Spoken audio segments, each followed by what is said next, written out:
අද අපි කතා කරන්නේ ඔයාලගේ HND ළමයිගේ global business environment කියන සබ්ජෙක්ට් එක. ඒතර මේ සබ්ජෙක්ට් එකේ ප්‍රධාන පාඩම් 6ක් තියෙනවා.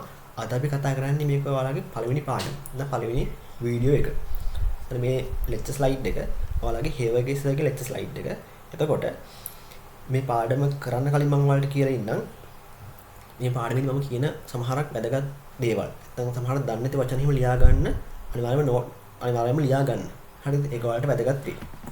හරි. එතකොට මේ පාඩමේ නම තමයි cross culture issues in international business. හරිද? එතන මුලින්ම තියෙනවා content එක. ඒ කියන්නේ ඔයාලගේ learning outcome ටික. මුල් එක තමයි culture and its core component. කියන්නේ ඒක පළවෙනි outcome එක. දෙවෙනි එක තියෙනවා critical issues in cross cultural team. තුන්වෙනි outcome එක national culture and communication style. දැන් මෙන්න ඔයාලගේ outcome එක. එතන මෙන්න මේ පාඩම කරලා ඉවරනායින් පස්සේ ඔයාලට මෙන්න මේ කියන outcome තුන ගැන අවබෝධයක් තියෙන්න ඕනේ. හරි අපි යමු පාඩමට. මුලින්ම තියෙනවා culture. මොකද්ද මේ culture කියලා කියන්නේ? බලන්න කියලා තියෙනවා a complex rule that include knowledge, belief, art, moral, law, custom and other capabilities acquired by people as the member of society. කියන්නේ සමාජයේ ජීවත් වෙන පුද්ගලයෙකු විදියට එයාලා අත්පත් කරගන්න දැනුම ඊපස්සේ මෙන්න මේ කියන ආකල්පයන් ඊපස්සේ මෙන්න මේ කියන කලාවන් මෙන්න මේ කියන ඊට පස්සේ නීතිය අපි කියන මොනවා කියලාද කල්චර් කියලා. එතකොට ළමයි මේ කල්චර් කියන එක ඒ කියන්නේ කල්චර් කියන එක පුද්ගලයෙකු උපතින් කියන එකක් නෙවෙයි. හරිද? ඒක පුද්ගලයාගේ උපත්තියෙන් පස්සේ එයා ජීවත් වෙන සමාජෙත් එක්ක තමයි එයා ඒක ලබා ගන්න. හරිද? එතකොට මෙන්න මේ කියන කල්චර් කියලා කියන්නේ මෙන්න මේ කියන එලිමන්ට් වල එකතුවක්. හරිද? මෙන්න මේ කියපු knowledge, belief, art, moral කියන ඒවා එකතුවක් තමයි අපි කියන්නේ කල්චර් එකක් කියලා. එතකොට අපි කලින් කිව්වනේ දැන් අර කෙනෙක් උපත්තියෙන් මෙන්න මේ කියන කල්චරල් එලිමන්ට් ගේන්නේ නැහැ කියලා. ඒ නිසාම අපට බෑ පුද්ගලයාගේ කල්චරල් එලිමන්ට් මත පුද්ගලයාක වර්ගීකරණය කරන්න. ඒ කියන්නේ දැන් අපිට අපේ ජාති ආගම ඒව අපිට උපතින් ගේන්න පුළුවන් දේවල් නෙමෙයිනේ. ඒක අපි උපත්තියෙන් පස්සේ අපි ඉපදිච්ච පරිසරෙත් එක්ක අපිට ලැබෙන දේවල්. එතකොට ඒ මත අපිට වර්ගීකරණය කරන්න බෑ මෙයා මුස්ලිම් මෙයා දෙමළ අපිට එහෙම කියලා කෙනෙක්ව හඳුන්වා දෙන්න එක හොඳ නැහැ කියලා තමයි කියන්නේ. හරි ඒක කරන්න හොඳ දෙයක් නෙවෙයි කියලා තමයි කියන්නේ. එතකොට අපි කොහොමද කෙනෙක්ව හඳුන්වා දෙන්නේ? එතකොට අපිට මෙතන මේකෙදි කතා කරන්න පුළුවන්. කෙනෙක්ගේ තියෙනවා internal qualities. ඒ කියන්නේ kindness ඊපස්සේ ත්‍යාගශීලී generous තව helpful අන්න ඒ කෙනෙක්ව හඳුන්වා දෙන්න කියලා භාවිතා කරන්න කියලා තියෙන මෙන්න මේ කියන internal qualities. එහෙම නැතු නමක් තියෙනවා නමෙන් කතා කරන්න පුළුවන් වෙනම දෙයක්. කියලා තියෙන්නේ මෙන්න මේ කියන cultural element වලින් කෙනෙක්ව ආමන්ත්‍රණය කරන්න එපයි කියලා. හේතුව එයාලා මේක උපතින් ගෙන දෙයක් නෙවෙයි. ඒ නිසා ඒක මේ එහෙම කරන එක වැරදි කියලා තමයි කියලා තියෙන්නේ. එතකොට හරි. අපි දැන් එනවා component of culture. ඒ කියන්නේ මෙන්න මේ cultural element. මේ culture එක හැදිලා තියෙන්නේ මෙන්න මේ කියන element වල එකතුවක් නිසා. මේව නැති කල මෙතන culture එකකුත් නැහැ. මොනවද මේ element? Language, values, norms, symbol, belief and cognitive element. හරි. මුලින්ම කියනවා language ගැන. හරි. Language බලන්න.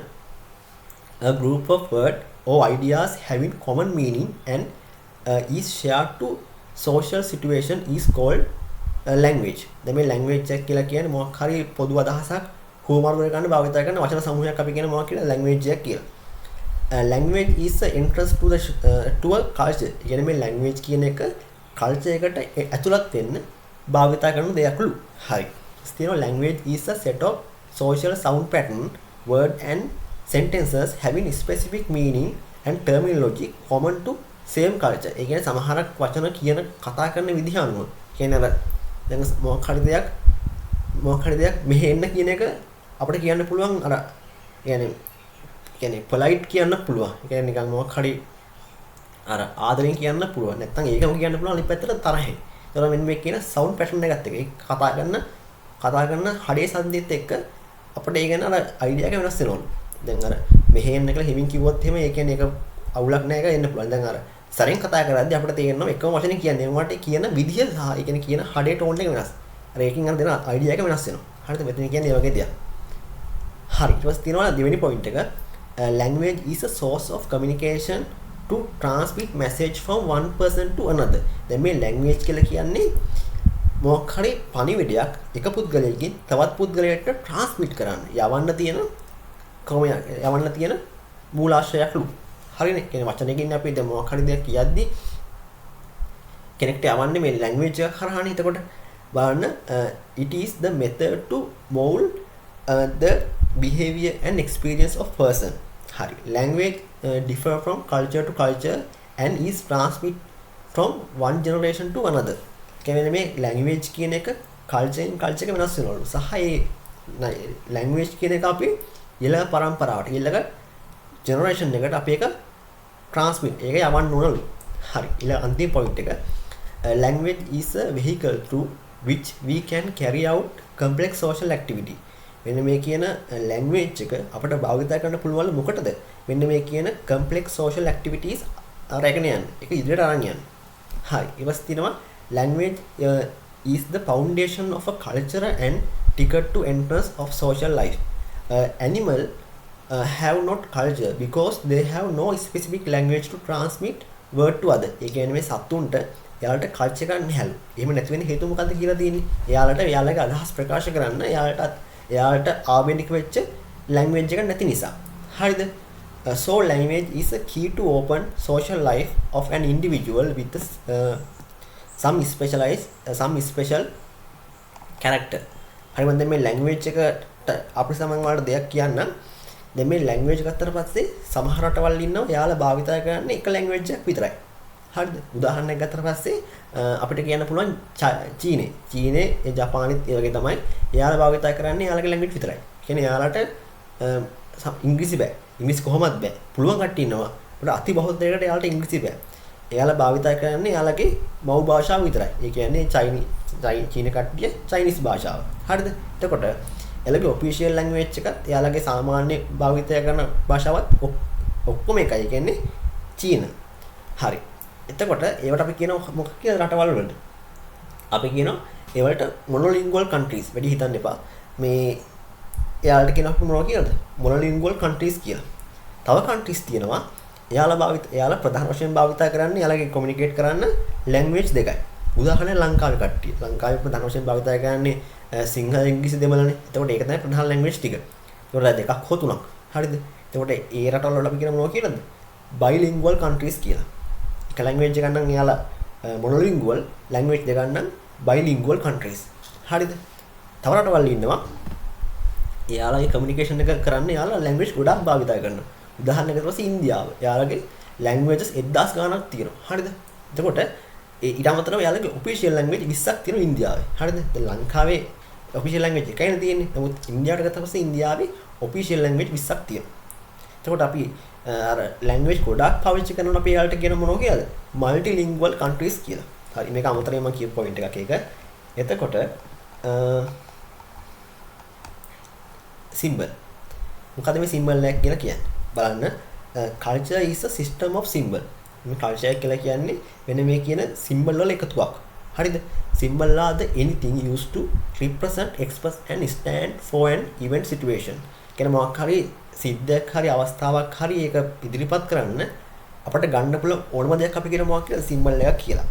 symbol direct to guide our behavior. ඒ කියන්නේ මේ symbol එක අපේ හැසිරීම පාලනය කරන්න හැසිරීම guide කරනවා. හරිද? It is used to show an event of past, present and future.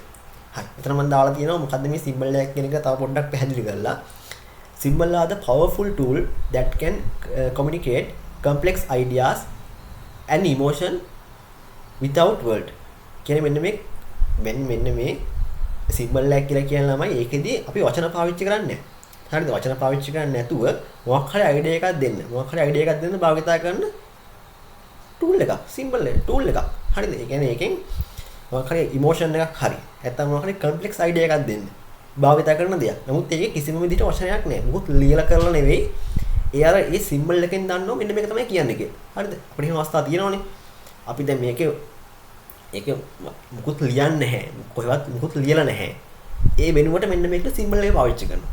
ඒත් අපි දන්නවා මෙන්න මේක අදහස් වෙන්නේ මෙන්න මේක තමයි කියලා. හරිද? මම උදාහරණයක් කියන්න. දැන් පරිවේක් ඉන්නෝනේ. දැන් පරිවේක් ඉන්න එකක් තිබ්බොත් මොකද්ද අපි දැන් අපිට අදහස් එන්නේ? මේ කියන්නේ සාමය. සාමය තමයි මේකෙන් අදහස් වෙන්නේ. අනිත් එක මේ ඔය මොකද්ද පුන් කලස තියෙන්නේ. ඒකේ මොකද්ද කියන්නේ සෞභාග්‍යමත් භාවයනේ. දැන් ඒක අපිට පුන් කලස කියලා පැත්තෙන් ලියන්න ඕනේ සෞභාග්‍යමත් භාවය කියලා. අපිට මේකෙන් අදහස් එනවා. අපිට මේකෙන් තේරෙනවා මෙන්න මේක තමයි මේකෙන් කියන්නේ කියලා. මේක සෞභාග්‍ය වගේ දෙයක් තමයි මෙතනින් කියන්නේ. තව මේ මොකද්ද අපි තව ගන්න පුළුවන් උදාහරණ. රෝස මලක් ගත්තොත් එහෙම. දැන් රෝස මලෙන් එන්නේ අර ආදරය ඊපස්සේ ඒ රොමෑන්ස් එක එන්නේ. අන්න ඒ වගේ දෙයක්. ඊපස්සේ තව අපිට ගන්න පුළුවන් ඔය මොකද්ද මේ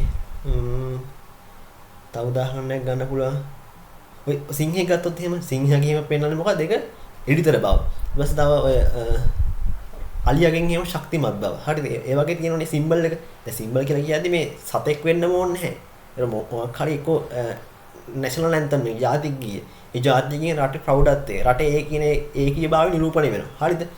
ඒ වගේ අපිට මේකේ මේ සිම්බල් එක කියලා කියන්නේ මෙතන මේ ඇහැට පේන දෙයක් වෙන්න ඕනේ නැහැ. හරිද? ඇහැට පේන දෙයක් වෙන්න ඕනේ නැහැ. ඒක අපිට සින්දුවක් කියන්නේ සින්දුවක් වෙන්න පුළුවන් එක්ක මොකක් හරි පිළිමයක්. හරිද? මෙතන පල්ලෙහා තියෙන මට මේක පේනවා ස්ටැටියු පිළිමයක් වෙන්න පුළුවන් මොකක් හරි පින්තූරයක් වෙන්න පුළුවන් ෆ්ලෑග් එකක් වෙන්න පුළුවන්. ඒ කිසිම එක සීමාවක් නැහැ. හරිද?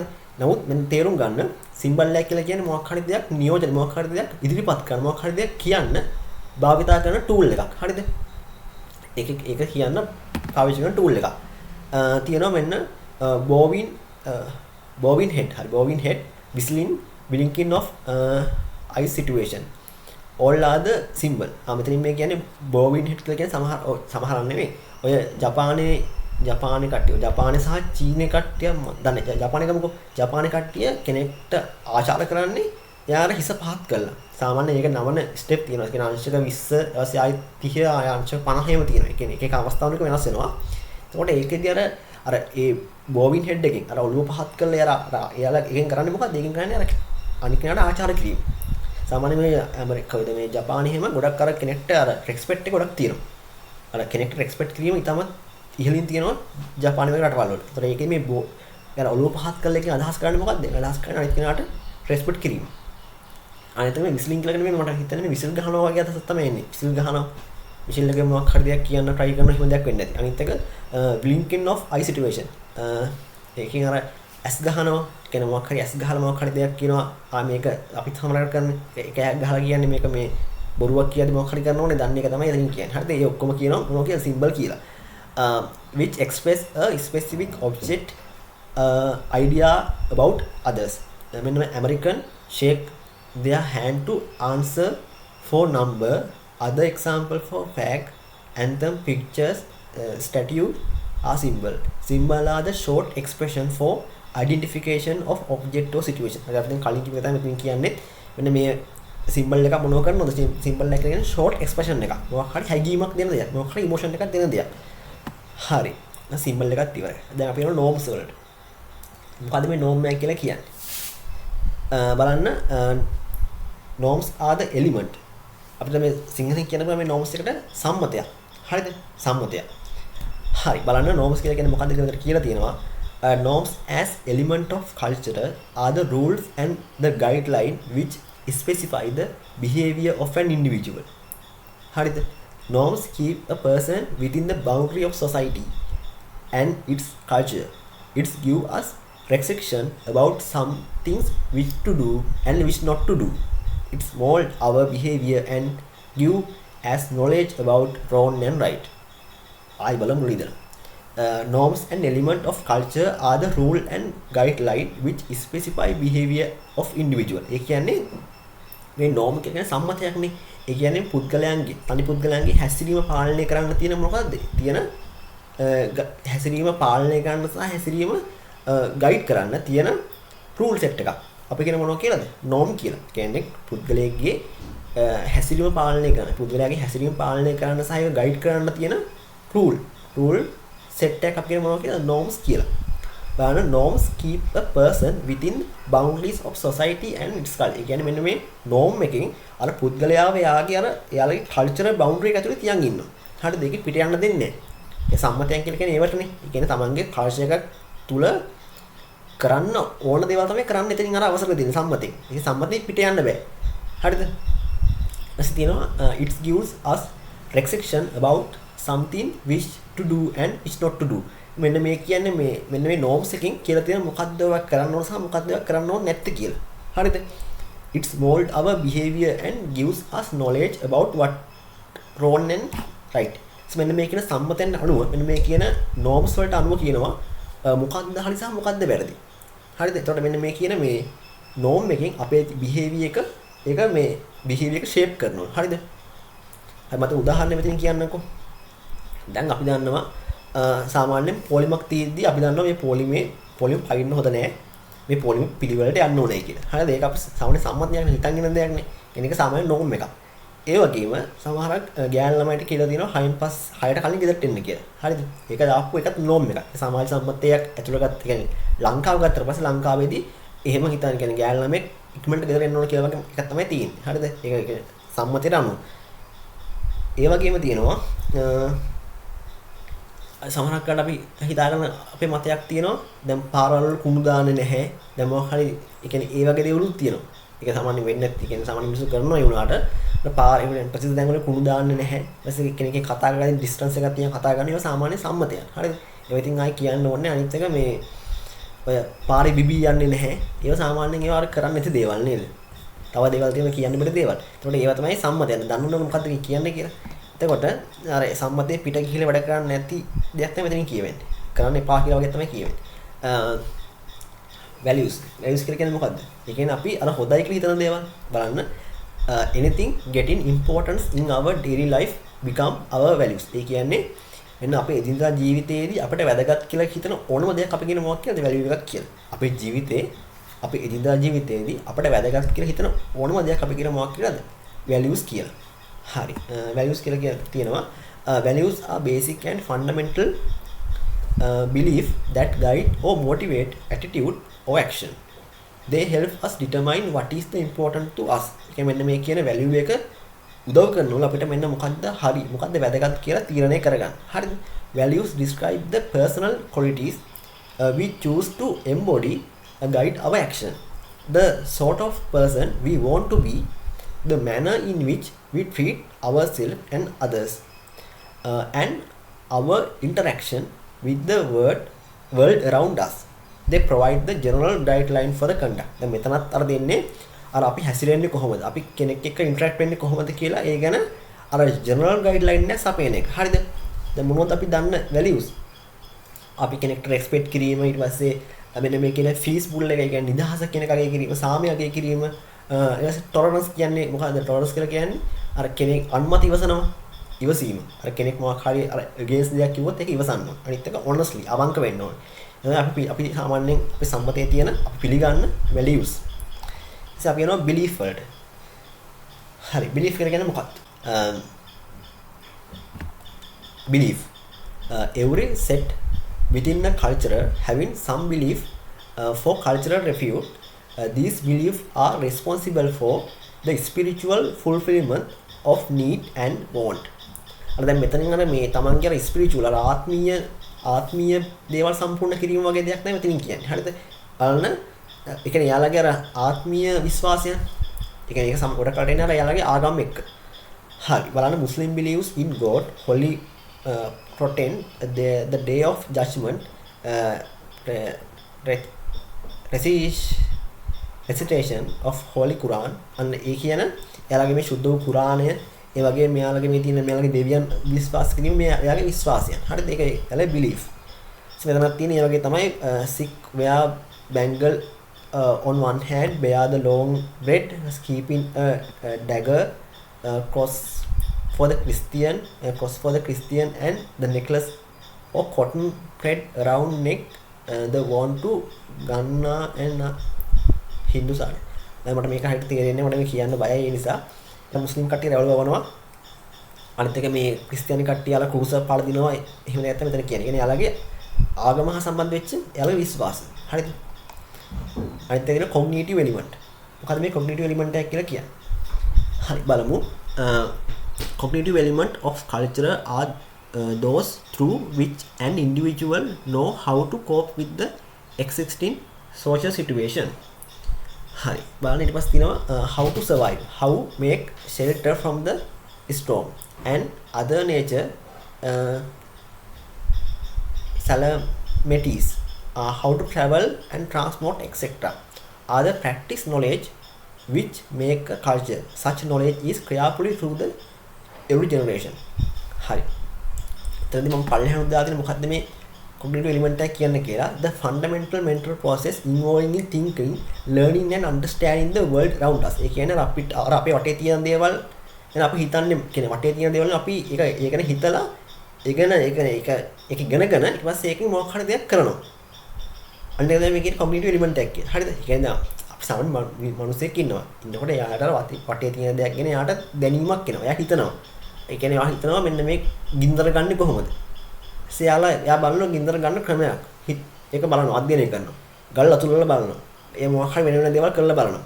ඊට බලලා ඊට පස්සේ එයා තේරුම් ගන්නවා. මෙහෙම කරොත් තමයි මේක වෙන්නේ කියලා. එතකොට ඒ තේරුම් ගැනීම තුළින් එයා මොකක් හරි දෙයක් නිර්මාණය කරනවා. මොකක් හරි දෙයක් ඒ ගැන එයා දැනුවත් බව ලබා ගන්නවා. සහ ඒක මොකක්ද කියන්නේ? Such knowledge is carefully through to every generation. ඒ කියන්නේ දැන් අර ගින්දර කියන්නේ ගල් දෙකක් ඒ ඝට්ටනේ මගින් ගින්දර හොයාගත්ත එක එයා මොකද කරේ? ඒක තාමත් තියෙනවනේ අපි දන්නවනේ. ඒ දැනගත්තේ ඒ දැනුම ඉස්සරහට ආපු නිසා. හරිද? එතන කියලා තියෙන බලන්න මුලින්ම අය බලමු. Cognitive element of culture are those through which an individual know how to cope with the existing social situation. How to survive, how to make shelter from storm and other natural calamities නේ. ඒ කියන්නේ අර දැන් ගලක් ගත්තට පස්සේ ගලකින් කොහොමද ගල් ගුහාවක් හදාගන්නේ? මේ ෂෙල්ටර් කියන්නේ නිවාස. කියන්නේ තමන් ගල ගිහන ගල් ගුහානේ. කියන්නේ ගල් ගුහාවත් උඩ කරන්න පුළුවන් නිවාසයක් විදියට. එතකොට මෙන්න මේ අර ඒ අර තියෙන දේ ගැන හිතලා. කියන්නේ ගලක් දැක්කට පස්සේ මේ ගලෙන් කොහොමද අපි තනක් හදාගන්නේ? එහෙම හිතලා ඊට පස්සේ ඒකට අනුව ඒ අධ්‍යයනය කරලා ඊට පස්සේ ඒක තීරණ කරගෙන මේ වගේ අපිට ඒක හදාගන්න පුළුවන්. ඒ වගේ අදහසක් තමයි මෙතනින් එන්නේ. ඒ කියන්නේ මොකක් හරි අර අපට පරිසරයේ තියෙන දෙයක් ගැන අපි ඒක ගැන හිතලා ඊට පස්සේ ඒ ගැන අධ්‍යයනය කරලා ඊට පස්සේ ඒකේ මොකක් හරි Tamanට වැදගත් වෙන දෙයක් ලබා ගන්න භාවිත කරන ක්‍රමයක් තමයි මෙන්න මේ කියන cognitive element කියලා කියන්නේ. ඊපස්සේ අපි යනවා what determine culture. ඒ කියන්නේ මේ culture කියන එක තීරණය කරන්නේ කොහොමද? බලමු මුලින්ම තියෙනවා religion, ඊට පස්සේ political philosophy, ඊට පස්සේ economic philosophy, education, language and social structure. මේවා තමයි culture එක තීරණය කරන factors. හරි අපි දැන් එනවා critical issues in cross cultural team. කියන්නේ cross cultural team එකක තියෙන issues මොනවද කියලා බලන්න. මුලින්ම තියෙනවා critical issues in cross cultural team. මුල් එක තමයි communication problem. දෙවෙනි එක different working culture. තුන්වෙනි එක decision making conflict. හතරවෙනි එක negative cultural stereotype and prejudice. පස්වෙනි එක increasing of stress and driving of opinion. බලමු එකින් එක. ඊළඟ තමයි communication problem. බලන්න communication problem refers to misunderstanding and misinterpretation of others people meaning while talking. ඒ කියන්නේ මේ මොකක්ද මේ අපි කියන්නේ මේ communication problem එක කියන්නේ කෙනෙක් කතා කරද්දී කතා කරන එයාගේ අදහස අර අපි වර්ධවා තේරුම් ගන්නවා. හරිද? අපි ඒකට තමයි කියන්නේ මොකක් කියලාද? communication problem එක කියලා. ඒ කියන්නේ මොකක් හරි ඔයමයි කතා කරනවා. කතා කරද්දී ඔයා කියන වචනයක් මම තේරුම් ගන්න වැරදි විදිහකට. හරිද? කියන්නේ ඔයා සමහරක් කඩේ කියන්නේ නැති අර එහෙම චේතනාවක් නේ ඔයාට මම මේක තේරුම් ගන්නේ වැරදි විදිහකට. ඒක තමයි කියන්නේ මෙන්න මේ කියන communication problem එක කියලා. හරිද? Depending on the nature of the misunderstanding, it can lead to tension and argument in all kind of relationship. කියන්නේ මෙන්න මේ කියන මේ අර ඒ වර්ධවා තේරුම් ගැනීමේ ස්වභාවයත් එක්ක හරි ස්වභාවයේ අනුව ස්වභාවයේ ප්‍රමාණය අනුව ඔයාලගේ තියෙන සම්බන්ධතාවයට ඒක හානියක් වෙන්න පුළුවන් තමයි එතනින් කියවෙන්නේ. හරිද? අපි යනවා මේක ඊළඟ කොටස තියෙනවා communication can be the hardest wall to break down in multicultural working environment. I පොඩ්ඩක් බලමු. Communication can be hardest wall to break down in multicultural working environment. ඒ කියන්නේ මෙන්න මේ කියන්නේ multicultural. ඒ කියන්නේ culture ගොඩක් එක්ක වැඩ කරද්දී culture ගොඩක් ඉන්න environment එකක වැඩ කරද්දී මෙන්න මේ කියන communication කියන එක ගොඩක් ඉන්නේ හරි අමාරු දෙයක්. ඒ කියන්නේ හරි අමාරු එක හරියට කරගන්න. බලන්න example, some members lack of fluency in the team's dominant language or the communication style of their own country. මෙහෙම වෙන්න පුළුවන් නේ. දැන් මේ multicultural team එකක් ඇතුළත පස්සේ මේ multicultural team එකේ ඉන්නේ විවිධ cultures නියෝජනය කරන පුද්ගලයන්. එතකොට ඒකෙදී සමහරක් වෙලාවට මේ team එකේ ඉන්න පුළුවන් 25 දෙනෙක් ඉන්නවා. ඒකේ 20ක් ඉන්න පුළුවන් ලංකාවේ කට්ටිය. ඉතිරි 5 දෙනා ඉන්නේ ඕස්ට්‍රේලියාවේ සහ ඇමරිකාවේ කට්ටිය. එතකොට එයාලට දැන් මෙතන ඩොමිනන්ට් ලැන්ග්වේජ් එක ඩොමිනන්ට් ප්‍රධානම කට්ටිය ඉන්නේ ලංකාවේ නේද? වැඩියෙන් භාවිත වෙන්නේ ලංකාවේ භාෂාව වෙන්න පුළුවන්. එතකොට ඒකේ දර අනිත් පස් දෙනාට ඒක එහෙන අවුල් එක. එතකොට එයාලට මේක තේරුම් ගන්න බෑ. ඒතර අනිත් එක මෙයාලට දැන් අපේ කට්ටිය කතා කරන ඉංග්‍රීසි වුණත් එයාලා කතා කරන ඇක්සන්ට් එක වෙනස්. එයා කතා කරන වේගය සහ එයා කතා කරන විදිහ වෙනස්. ඒතර ඒකත් එක්ක අර එයාට අර ඒක පොඩ්ඩක් එක මේකත් එක්ක සර්වයිව් වෙන්න අමාරු තත්ත්වයක් එන්න පුළුවන්. එතන කියන්නේ එහෙම දෙයක්. trouble with fluency and accent.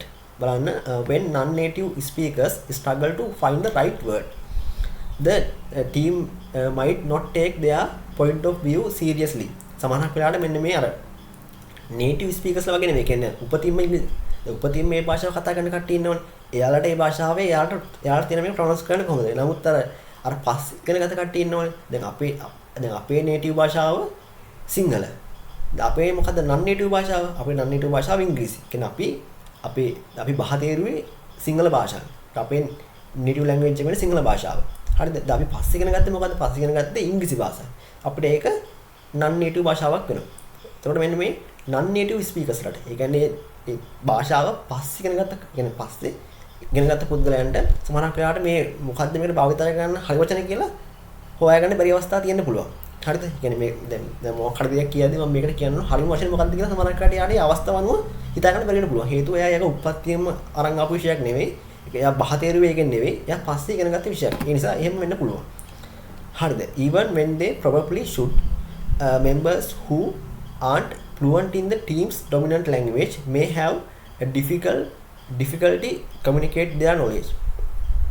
දැන් සමහරක් කරන්නේ මෙන්න මේ කියන fluency එක දැන් යාට දැනුමත් දැන් මේ ටීම් එකේ දැන් අපි දැන් ටීම් එකත් එක්ක වැඩ කරද්දී අනිවාර්යයෙන්ම ටීම් එකේම ඉන්නේ විවිධ දක්ෂතා තියෙන කට්ටිය. එතකොට අනිවාර්යයෙන්ම මෙන්න මේ හැමෝගෙම දායකත්වයේ ගන්න ඕනේ. ඒතර මෙන්න මේ කියන communication language barriers එක. ඒ කියන්නේ මෙයා මේ කියන දේ තේරුම් ගන්න බැරි වීම සහ මෙයාට මේ තේරුම් ගන්න බැරි වීම නිසා ගොඩක් කරලා මොකක් වෙන්න පුළුවන් මෙන්න මෙයාලගේ දැනුම ගන්න බැරි වෙනවා මෙන්න මේ ටීම් එකේ වැඩවලට. ඒතර ඒක වෙන්න පුළුවන් දෙයක්. ඒක ලොකු අපරාධයක්. This can prevent team from using their expertise and creating frustration or perception of the incompetence. හරි. එතකොට මෙතනින් කියලා තියෙන්නේ මෙන්න මේ කියන විදිහට මේ අර මේ language issue නිසා මොකක් වෙන්න පුළුවන්ද? මෙයාට කලකිරෙන්න පුළුවන්. අරයට මෙයා කියන දේක් අහන්නේ නැහැ එහෙම කලකිරෙන්න පුළුවන්. එහෙම දෙයක් වෙන්න පුළුවන්. හරිද? ඊපස්සේ එතකොටම එයාගේ අර full effort එක දෙන්නේ නැහැ ටීම් එකට. එහෙම වෙනවා. ඒ කියන්නේ දැන් ටීම් එකේ එයාට අනිත් කට්ටිය කතා කරනව තේරෙන්නේ නැත්නම් එයාට ඒක අවුලක් වගේ දැනෙනවා නම් සමහරක් වෙලාවට එයාගේ අර full effort එක දෙන්නේ නැහැ ටීම් එක වෙනුවෙන්. ඊට අමතරව මොකද්ද වෙන්න පුළුවන්? ඊට අමතරව වෙන්න පුළුවන් මෙන්න මේ create frustration. ඒ කියන්නේ එයාට මේ කලකිරෙනවා වගේ ටීම් එක ගැන. හරිද? ඒක තමයි පළවෙනි පොයින්ට් එක. හරි බලන්න western culture tend to speak directly. කියන ළමයි දැන් western culture කියලා කියන්නේ අර ඇමරිකාව UK යාලා කියන දේ කෙලින්ම කියන්න කැමතියි. හරි කියන දේ කෙලින්ම හංගන්නේ නැහැ. කියන්න ඕන දේ කෙලින්ම කියලා දාන මූණට. හරිද?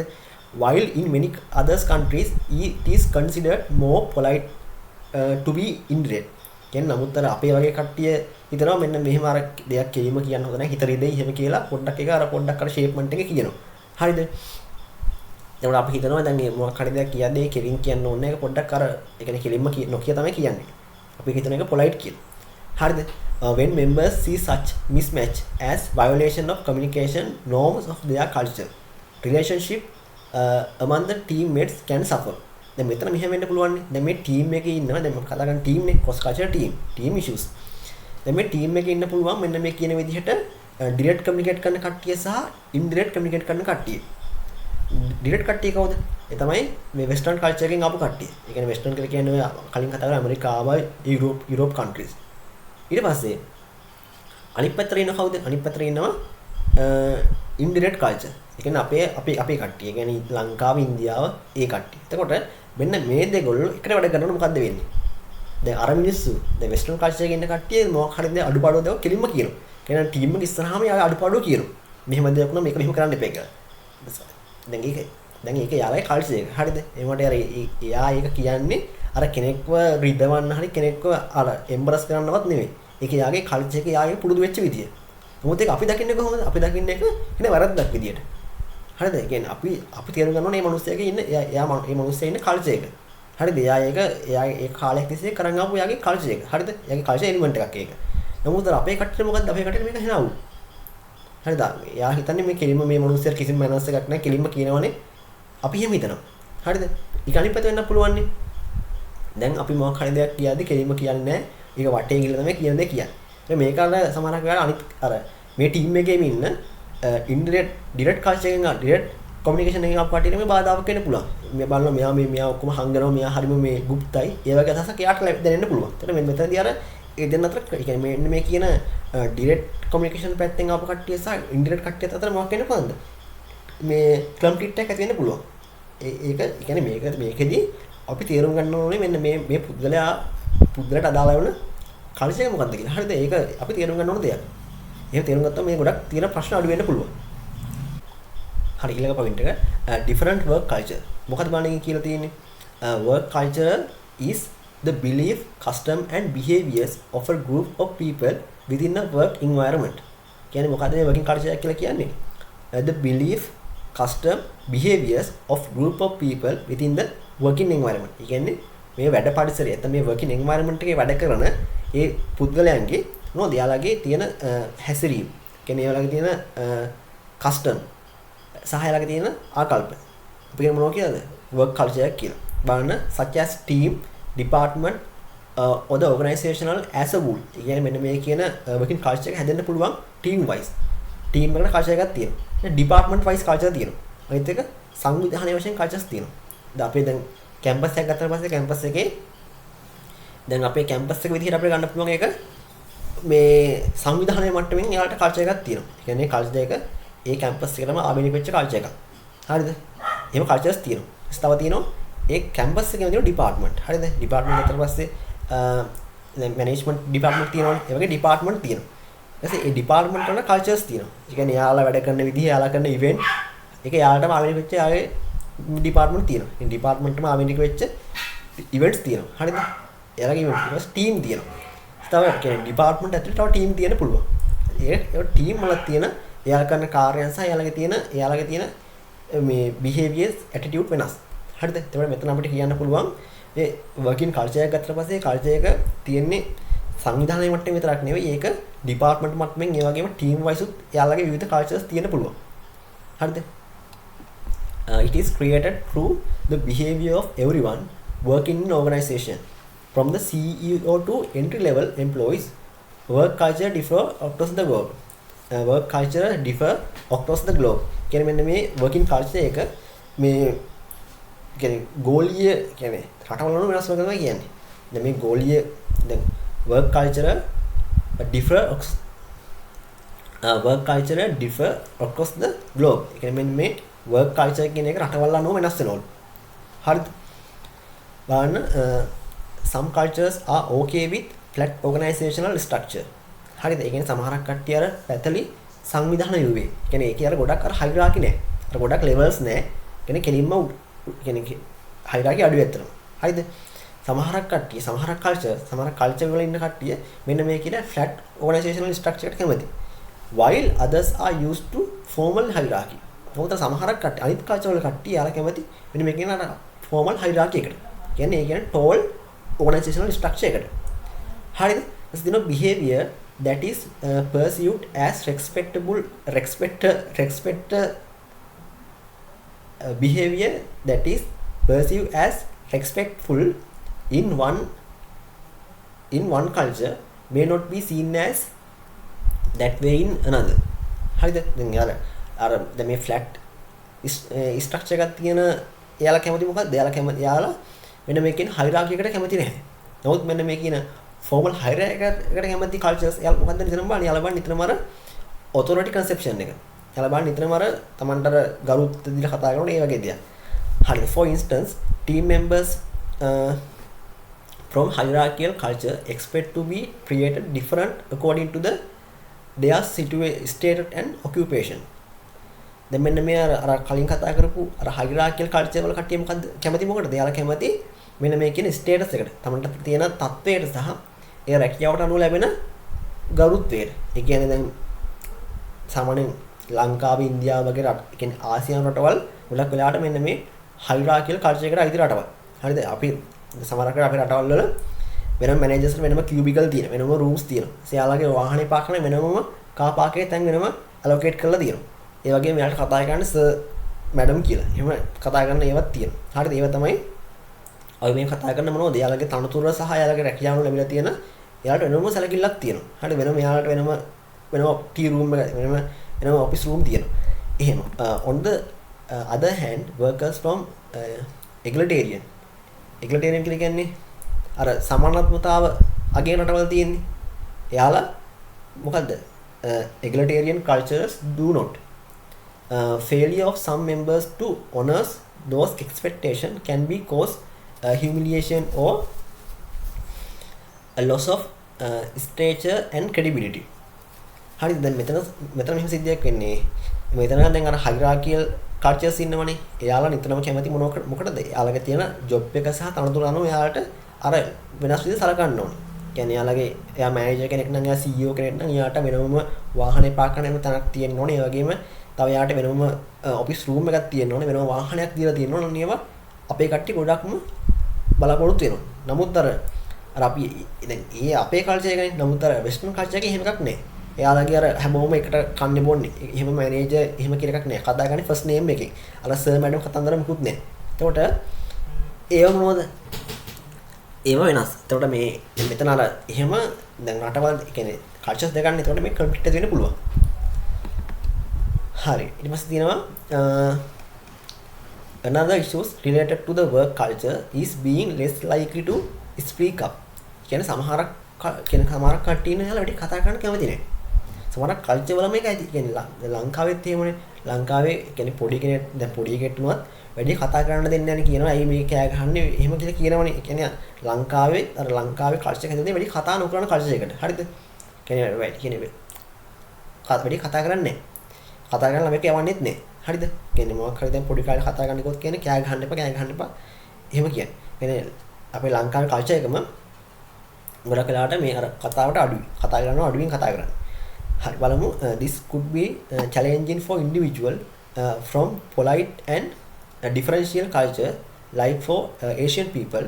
They may just feel less comfortable to make their voice to be heard or share ideas, especially if they are new to the team or have a junior role.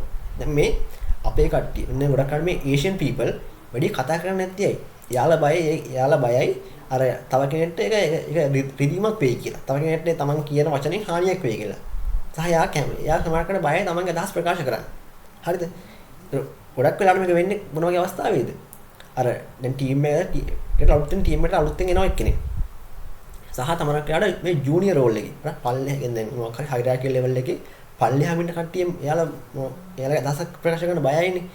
කියන්නේ ඒ වගේ ඒ රෝල් කියන්නේ ටීම් එකට අලුතෙන් ආපු කෙනෙක් සහ නැත්නම් අර ජූනියර් රෝල් එක ප්ලේ කරන කෙනෙක් ගොඩක් අය මෙන්න මේ කියන විදිහට less speak up. ඒ කියන්නේ ගොඩක් අය අඩුවෙන් කතා කරන්නේ. එයාගේ අදහස් ප්‍රකාශ කරන්නේ නැහැ. එහෙම අදහස් ප්‍රකාශ කරන්න බයයි.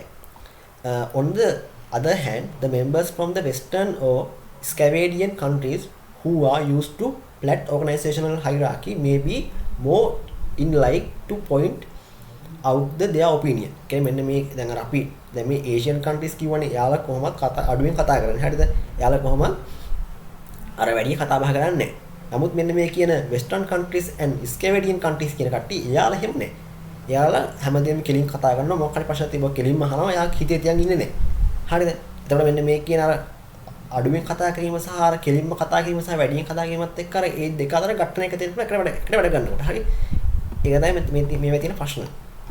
අනිත් decision making complete. කියන්නේ තීරණ ගැනීමේදී ඇති වෙන්න පුළුවන් ගැටුම් මොනවද කියලා. Working in an multicultural team mean also facing differences in how decisions are made and in how much analysis is required by teammates beforehand. ඒකෙන් මොකද්ද කියන්නේ? අය පොඩ්ඩක් බලමු. Working in a multicultural team meaning also facing differences in how decisions are made and in how much analysis is required. කියන්නේ මෙන්න මේ මොකක් හරි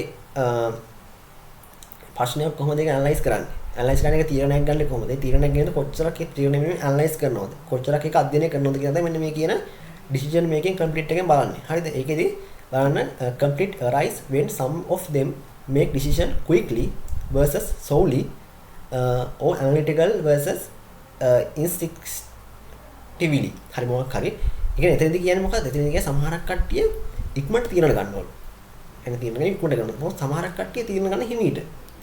හරි ඒ වගේම සමහරක් කට්ටිය ගොඩක් ඇනලයිස් කරනවා වැඩි තීරණයක් ගන්න යද්දි. කියන්නේ හැම දෙයක්ම බලනවා. මෙහෙම දේ උනේ කොහොමද කියලා. නමුත් සමහරක් කට්ටිය එහෙම ලොකුට ඇනලයිස් කරන්නේත් නැහැ. එහෙම දෙයක් තියෙනවා. බලන්න someone who prefer making decision quickly may grow frustrated with those who need time more.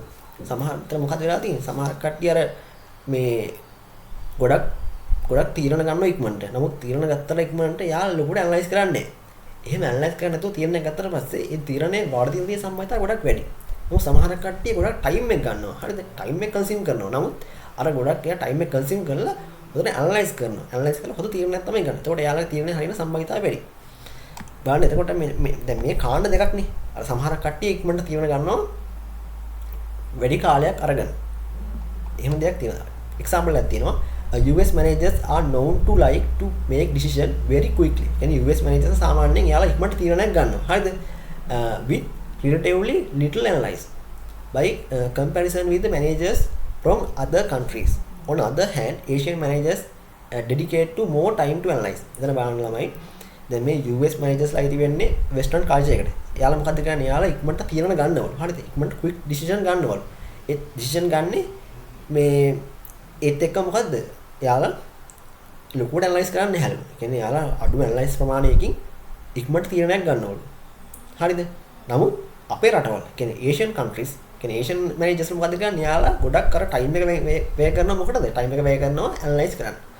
හරි. මෙතන මේක තමයි කියලා තියෙන්නේ US managers ලා යාලා ඉක්මනට තීරණ ගන්නවා සහ යාලා ගොඩක් අර ඇනලයිස් කරන කාලය වෙන් කරන්නේ. නමුත් ලංකාවේ මේ කියන්නේ ලංකාවේ Asian managers ලා කියන්නේ ලංකාව, ඉන්දියාව, නේපාලේ ඒ වගේ රටවල් කට්ටිය managers ලා යාලා ගොඩක් මෙන්න මේ කියන මේ ඇනලයිස් කරන ගොඩක් යාගේ මේ කාලය වෙන් කරනවලු. අනිත් එක negative culture, stereotype and prejudice. මොකද්ද මේක කියන්නේ? In social psychology, a stereotype is a fixed over generalized belief about the particular group or class of people. By stereotyping, we infer that a person has a broad range of characteristics and abilities that we assume all members of the group have. කියන ළමයි මෙතනදී වෙන්නේ මෙන්න මේ ස්ටිරියෝටයිප් එක කියලා කියන්නේ අර මොකක් හරි අර එයාලගේ අර තියෙන මෙහෙම හිතමු එයාලගේ සෝෂල් ගෲප් එක. හරි එයාලගේ කණ්ඩායම ගැන හිතලා කියන්නේ එයාලගේ කණ්ඩායම අවුල් කණ්ඩායම. ඒ අවුල් හිතලා අපි හිතනවා මෙන්න මේ ඒ කණ්ඩායමේ ඉන්න මෙන්න මේ සමාජිකයත් මෙයා වගේ ඇති. එහෙම හිතනවා. හරිද? උදාහරණයක් මම තව කියන්නම්කෝ. දැන් අපි සාමාන්‍යයෙන් මේ චයිනීස් බඩු තියෙනවනේ. අපි කියනවා චයිනීස් මොකක් හරි චයිනීස් බඩු. එයාලා චයිනීස් බඩු මේ ඔක්කොම හොඳ නැහැ කියනවා. නමුත් එහෙම වෙන්න බෑනේ. ඒ කියන්නේ හොඳ බඩුත් තියෙනවා. නමුත් අපි හිතා ගන්නවා චයිනීස් බඩු කිව්ව ගාම මේ හැම බඩුවක්ම හැම එකක්ම හැම ප්‍රොඩක්ට් එකක්ම low quality කියලා. නමුත් අපි දන්නවා Apple ලගේ assembler එක යන්නේ චයිනීස් වල. අතන චයිනීස් ගොඩක් හොඳ ප්‍රොඩක්ට් තියෙනවා. නමුත් අපිට අයිඩියා කියන්නේ චයිනීස් ප්‍රොඩක්ට් කිව්ව ගාම චයිනීස් ප්‍රොඩක්ට් ගොඩක් quality එක අඩුයි කියලා අපිට අයිඩියා එක ගිහිල්ලා තියෙනවා. ඒ අපේ මොකද්ද ඒ අපේ stereotype එක විදිහ. බලන්න on advantage of stereotype is that is enable us to respond rapidly to situation become we may have had a similar experience before. කියන්නේ අපිට දැන් අපි දැන් මෙහෙමයි. දැන් මේ අපි දැන් කතා කරන්නේ මොකක්ද මේ ස්ටිරියෝටයිප් කියන එකේ වාසිය. හරිද? එතකොට අපි දන්නවා අපිට දැන් මෙහෙම කලින් අත්දැකීමක් ඇහිලා තියෙනවනේ. මෙහෙම හිතන්නකෝ දැන් චයිනීස් බඩුම ගන්නකෝ. දැන් අපිට දැන් ඔළුවේ තියෙනවා චයිනීස් භාණ්ඩ හොඳ නැහැ කියලා. හරිද? එතකොට හොඳ නැහැ කියලා ඔළුවේ තියෙද්දි අපිට කවුරුත් අරන් ඉන්නවා චයිනීස් භාණ්ඩයක්. මෙන්න මැඩම් මෙන්න මේක ගන්න මේක හොඳයි සර්. එහෙම කියලා අපිට රෙකමන්ඩ් කරනවා. එතකොට අපිට කලින් එක්ස්පීරියන්ස් එක තියෙනවා චයිනීස් භාණ්ඩ කරන අපිට කියලා වෙච්ච හැටි. ඒ නිසා මොකද්ද අපි කරන්නේ? අපි දැන් දන්නවා මෙන්න මේ භාණ්ඩ ගොඩක් දුරට අවුල් වෙන්න පුළුවන්. ගොඩක් මේ ඉෂුස් තියෙන්න පුළුවන්. ඒ නිසා අපි අරන් යන රෙකමන්ඩ් කරන භාණ්ඩයක් නිර්දී ගන්න නැහැ. හේතුව අපි දන්නවා මෙන්න චයිනීස් භාණ්ඩයක්. එහෙනම් මේකටත් අනිවාර්යෙන් මේක අවුලක් තියෙන්න පුළුවන්. මේක මොනවා ඉෂු එකක් තියෙන්න පුළුවන්.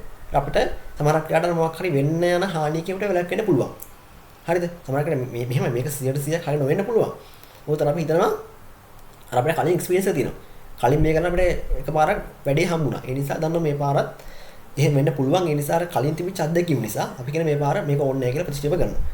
මොකද්ද මේක අවාසිය? One disadvantage is that it make us ignore differences between individuals. Therefore, we think that things about people that might not true. ඒ කියන්නේ දැන් මෙතන අපි ජෙනරලයිස් කිරීමක් කරන්නේ. ඒ කියන්නේ අපි අර මේ අපි හිතන හැමෝම එක වගේ කියලා. නමුත් ඇත්තට හැමෝම එක වගේ නෙවෙයිනේ. වෙනස්කම් තියෙනවනේ. දැන් මෙතනදී අපිට අර ඩිෆරන්සස් හඳුනගන්නේ නැහැ. අපි ඇසියුම් කරන හැමෝම එක වගේ කියලා. ඒක ලොකු අවාසියක් අපිට මෙතනින් ගන්නකොට. හරි. තව උදාහරණයක් කියන්න මෙන්න මේ ස්ටිරියෝටයිප් එකට. එතකොට මේ ඔව්. දැන් සමහරක් වෙලාවට අපි හිතනවා මේ දැන් කාන්තාවන්ට දැන් සාමාන්‍යයෙන් කාන්තාවන්ට දැන් ගොඩක් මැක්ස් කරන්නේ කොල්ලෝනේ. අපි හිතනවා අපි සාමාන්‍යයෙන් ඒක අපේ මේ ස්ටිරියෝටයිප් එක අපි හිතනවා කෙල්ලොන්ට මැක්ස් බෑ කියලා. හරිද?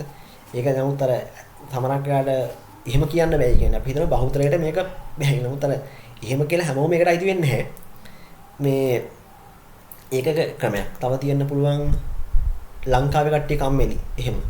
හරි එහෙම කියන්නේ ලංකාවේ කියන සම්පූර්ණ කුලකේ අරගෙන කියනවා මෙයාලා කම්මැලි කට්ටියක් කියලා. නමුත් අර හැමෝම කම්මැලි නැහැ.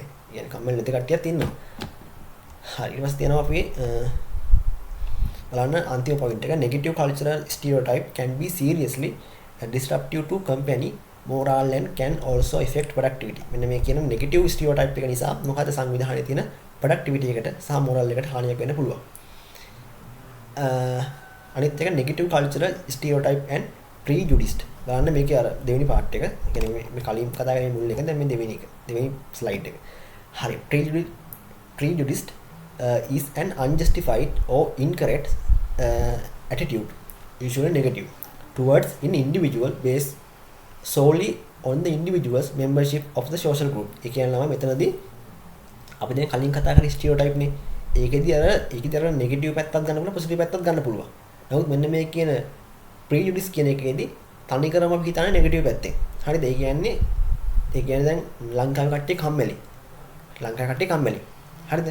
නැත්නම් ඉන්දියාවේ තියෙන බයික් හොඳ නැහැ. හරිද? ඒවා හොඳ නැහැ. තව අපිට ගන්න පුළුවන් මොකද්ද මේ කෙන්යාව දුප්පත්. ඒ වගේ නෙගටිව් පැත්තටම යන්නේ. හරිද? ඒක කිසිම දැන් අර මේ ප්‍රිජුඩිස් කියන එකේ කිසිම අර කියන්නේ පොසිටිව් පැත්තක් නැහැ. යාළුවා නිතරම බලන්නේ නෙගටිව් පැත්තෙන්ම. හරිද? ඒ කියන්නේ නෙගටිව් පැත්තටම දාලා කතා කරන්නේ. නමුත් අර ස්ටිරියෝටයිප් කියන එකේදී එහෙම නැහැ, දෙකම ගන්න පුළුවන්. ඒ කියන්නේ දැන් සමහරක් වෙලාවට කියනවා කොල්ලොන්ට මැක්ස් පුළුවන්. ආයි එහෙම ඒ කියන්නේ එහෙම ඒක මේ එකක් නැහැ. දෙපැත්තක් ඒ කියන්නේ දෙපැත්තම තියෙනවා. ඒ කියන්නේ ස්ටිරියෝටයිප් එකේදී අපි කෙනෙක්ව එයා නියෝජනය කරන කුලකයේ අනුව අපි හොඳ පැත්තක් ගන්න පුළුවන්, නරක පැත්තක් ගන්න පුළුවන්. නමුත් මෙන්න මේ කියන ප්‍රීඩිස් කියන එකේදී එහෙම නෙවෙයි. ඒකෙදී තනිකරම ගන්න නරක පැත්තමයි. නැත්තම් negative පැත්තමයි.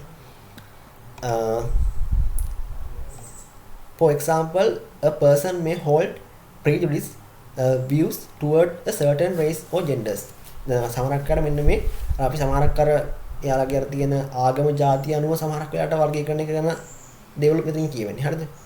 For example, a person may hold prejudice views towards certain race or genders. කියන්නේ කෙනෙක්ගේ තියෙන ආගම සහ කුලය අනුව යාව ඒ වර්ගීකරණයට ලක් කරලා තියෙනවා. හරිද? තියෙනවා discrimination is the behavior of action usually negative towards an individual or group of people, especially on the basis of race, social class. කියන්නේ මෙන්න මේකදී අර කෙනෙක්ව පහත් කළ සලකනවා. ඒ කියන්නේ එයාගේ තියෙන මේ ස්ත්‍රී පුරුෂ භාවය, එයාගේ තියෙන එයාගේ රේස් එක, එයාගේ කුලය, ආගම, සමාජ පන්ති අනුව කෙනෙක්ව අර පහත් කළ සලකනවා. හරිද? මෙතනදී මේ මෙන්න මේ කියන ප්‍රිජුඩිස් එකේ වෙන්නේ ඒක තමයි. කතා කරනවා work group බලන්න how to manage issues in cross cultural team. දැන් මේ cross cultural team එකේ තියෙන අපි කලින් කතා කරපු issues ඒවා manage කරන්න කොහොමද මෙතන කතා කරන්නේ. මෙහෙම තියෙනවා අපේ තුන්වෙනි outcome එක තමයි national culture and communication style. බලන්න national culture කියලා කියන්නේ මොකද්ද? ඒ කියන්නේ national culture can be defined as a collective mental programming of a society.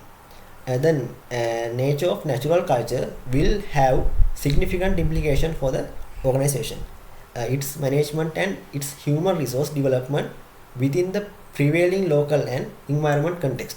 මෙතනදී වෙන්නේ මේ අර දැන් අපි මොකද්ද මේ national culture කියලා කියන්නේ. national culture කියලා කියන්නේ මෙන්න මේ කියන මේ the collective mental programming. කියන්නේ අර මේ මනසේ ඇතිවන collective mental program එකක්.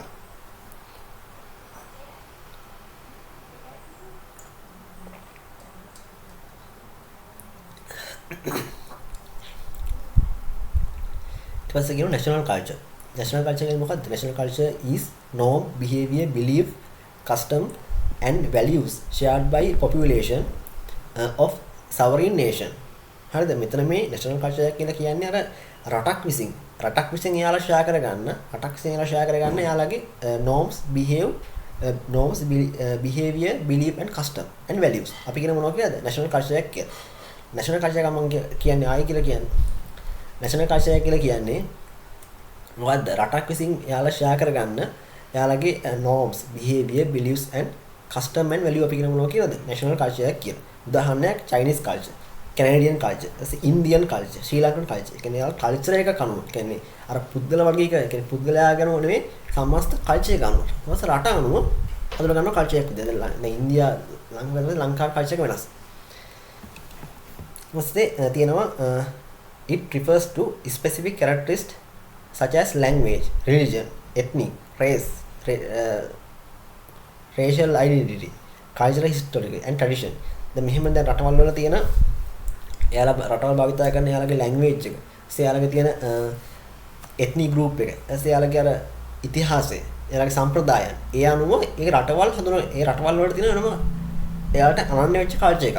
දැන් ලංකාවේ ඉතිහාසය ගත්තට පස්සේ ලංකාවේ රජවරු විදිහට තියෙනවා. රජවරු ඊට පස්සේ මේ මහරාවණ ඒ ඉතිහාසය. ලංකාවේ තව ඒ කියන්නේ ලංකාවේ දන්සල් ඊට පස්සේ ලංකාවේ තියෙන වෙසක් පොයවල්. ඒවා ලංකාවටම ආවෙ වෙච්ච ලංකාවේ culture එකක්. දැන් ඉන්දියාවේ ඊට ඉන්දියාවේ හෝලි තියෙනවා.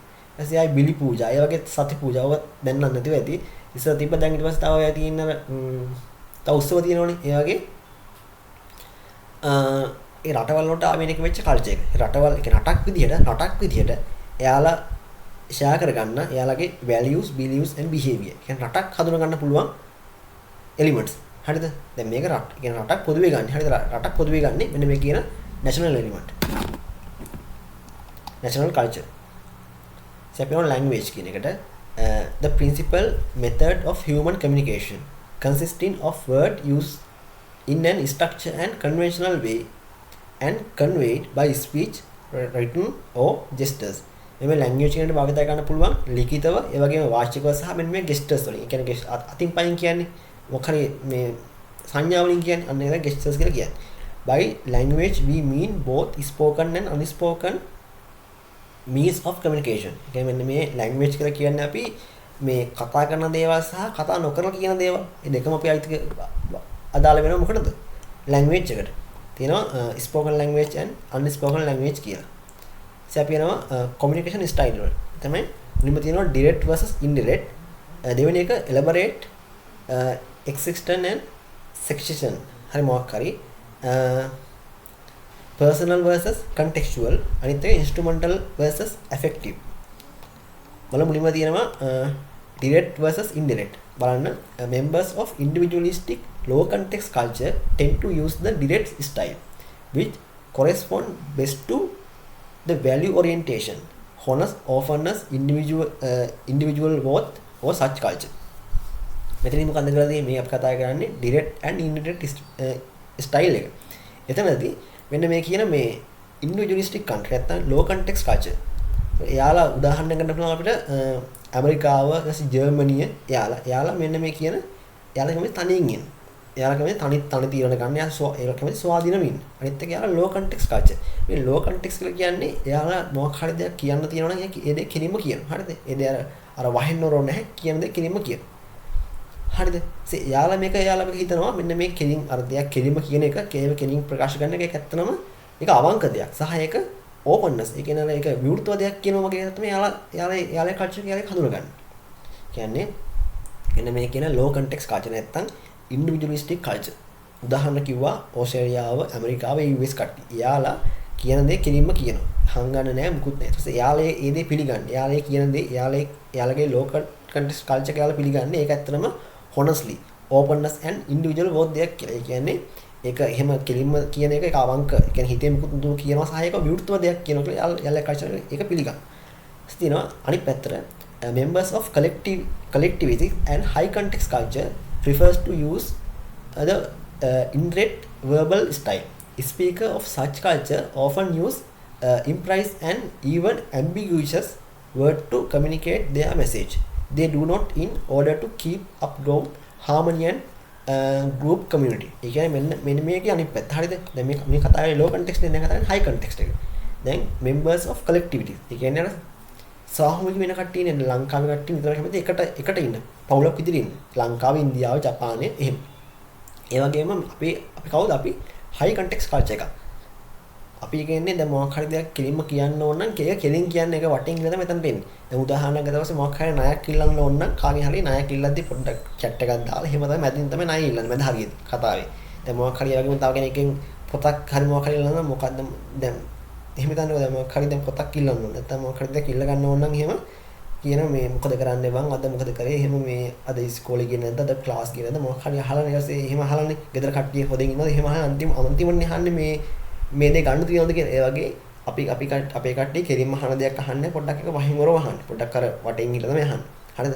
එතකොට මේ කියලා තියෙනවා දැන් සමහරක් වෙලාවට දැන් එහෙම අර කියන දේ කෙලින්ම කියන්නේ නැති එකේ ගොඩක් වෙලාවට මේ අර ඇත්තට මොකද්ද කියන්නේ කියලා ඒක දැන් තේරුම් නොගන්න හැකියාවකුත් තියෙනවා. ඒ කියන්නේ සමහරක් වැඩේ කියපු දේ මොකද්ද කියලා හරියටම තේරුම් ගන්න බැරි වෙන්න පුළුවන්. හේතුව අර එයා කියන දේ කෙලින්ම කියන්නේ නැති නිසා. ඒ කියන දේ අර වටින් තමයි එන්නේ.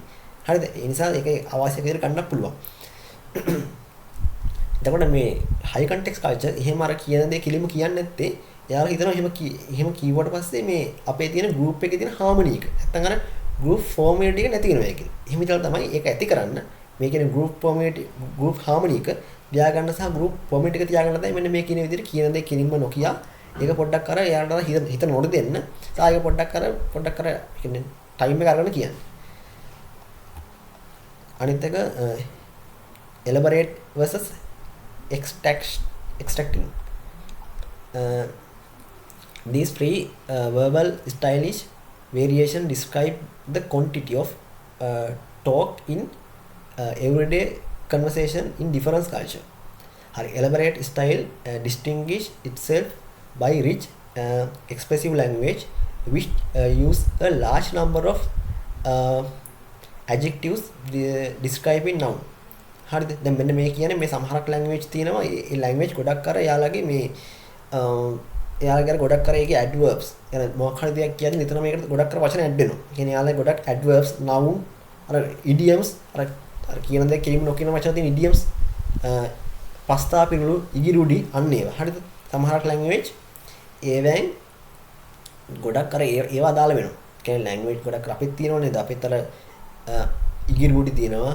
අයි පස්තා පිරුළු ඒ වගේ තියෙනවනේ. තව pronoun ගොඩක් දේවල් තියෙනවනේ.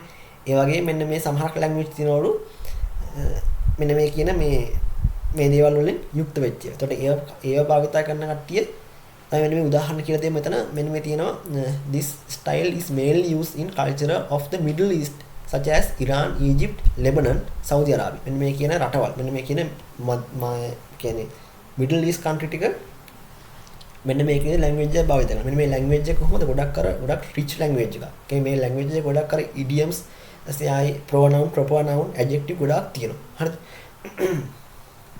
ස්තිනවා